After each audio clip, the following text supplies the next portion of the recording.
అందుకే శివమహాపురాణంలో ఒక మాట చెప్తారు. మహాపురుషుడైనటువంటి వాడు, పరమ భాగవతోత్తముడైనటువంటి వాడు పూజ చేసుకోగానే బయటికి వస్తుండగా ఎవరైనా చూస్తే ఆ రోజున వాడు త్రివేణీ సంగమ స్నానం చేశాడని ఫలితం వేస్తారు. ఒక్క సత్పురుషుడు కానీ కనపడితే జీవితంలో ఆయన వంకను ఇలా చూస్తే ఆ రోజున గంగా స్నానం చేసిన ఫలితం వేస్తారు, పాపం పోతుంది. కల్పతరువు దగ్గరికి వెళ్ళి నిలబడిన పుణ్యం ఇస్తారు. అందుకే అప్పటి వరకు ఏ కోరిక నీకు తీరలేదో అది తీరుతుంది. మనసులో ఉన్న పరితాపం పోతుంది. చంద్రబింబం దగ్గర కూర్చుంటే ఉన్న చల్లదనం మనసులో వస్తుంది. మూడు ఇవ్వగలిగిన వాడు ఒక్కడే, ఒక్క సత్పురుషుడు. ఆయన ఇద్దామనుకుని తిరగడం, ఈశ్వరుణ్ణి నమ్ముకుని తిరుగుతుంటాడు. అందుకే సత్పురుషుల యొక్క సహవాసం అంత గొప్పది. వాళ్ళ కోసం భగవంతుడు వెంటబడి తిరుగుతుంటాడు. తులసీదాస్ గారు చచ్చిపోయిందని తెలియక ఒక వ్యక్తిని బ్రతికున్నాడనుకుని బ్రతికున్నాడన్న మాటతో మాట్లాడారు. టక్కుని లేచి కూర్చున్నాడు. పాదుషాకి చెప్పారు, ఓ చచ్చిపోయిన వాళ్ళని బతికించగలవుట, ఏది నా దగ్గర కూడా ఒక చమత్కారం చెయ్యి అన్నాడు.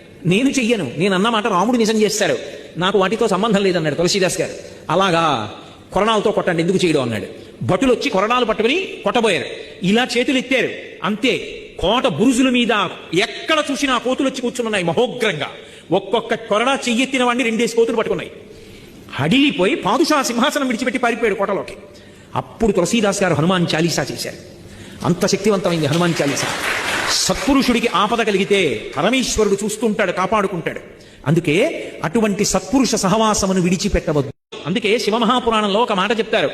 మహాపురుషుడైనటువంటి వాడు, పరమ భాగవతోత్తముడైనటువంటి వాడు పూజ చేసుకోగానే బయటికి వస్తుండగా ఎవరైనా చూస్తే ఆ రోజున వాడు త్రివేణీ సంగమ స్నానం చేశాడని ఫలితం వేస్తారు.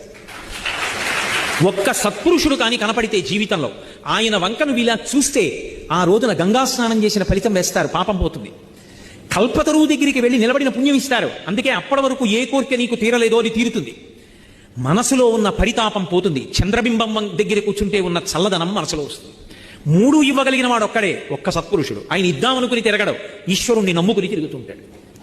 అందుకే సత్పురుషుల యొక్క సహవాసం అంత గొప్పది. వాళ్ళ కోసం భగవంతుడు వెంటబడి తిరుగుతుంటాడు. తులసీదాస్ గారు చచ్చిపోయిందని తెలియక ఒక వ్యక్తిని బ్రతికున్నాడనుకుని బ్రతికున్నాడన్న మాటతో మాట్లాడారు. టక్కుని లేచి కూర్చున్నాడు. పాదుషాకి చెప్పారు, ఓ చచ్చిపోయిన వాళ్ళని బతికించగలవుట, ఏది నా దగ్గర కూడా ఒక చమత్కారం చెయ్యి అన్నాడు. నేను చెయ్యను, నేను అన్న మాట రాముడు నిజం చేస్తారు, నాకు వాటితో సంబంధం లేదన్నాడు తులసీదాస్ గారు. అలాగా కొరణాలతో కొట్టండి, ఎందుకు చేయడం అన్నాడు. భటులు వచ్చి కొరణాలు పట్టుకుని కొట్టబోయారు. ఇలా చేతులు ఎత్తారు, అంతే కోట బురుజుల మీద ఎక్కడ చూసినా కోతులు వచ్చి కూర్చున్నాయి మహోగ్రంగా. ఒక్కొక్క కొరడా చెయ్యెత్తిన వాడిని 2 కోతులు పట్టుకున్నాయి. హడిలిపోయి పాదుషా సింహాసనం విడిచిపెట్టి పారిపోయాడు కోటలోకి. అప్పుడు తులసీదాస్ గారు హనుమాన్ చాలీసా చేశారు.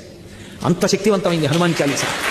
సత్పురుషుడికి ఆపద కలిగితే పరమేశ్వరుడు చూస్తుంటాడు, కాపాడుకుంటాడు. అందుకే అటువంటి సత్పురుష సహవాసమును విడిచిపెట్టవద్దు.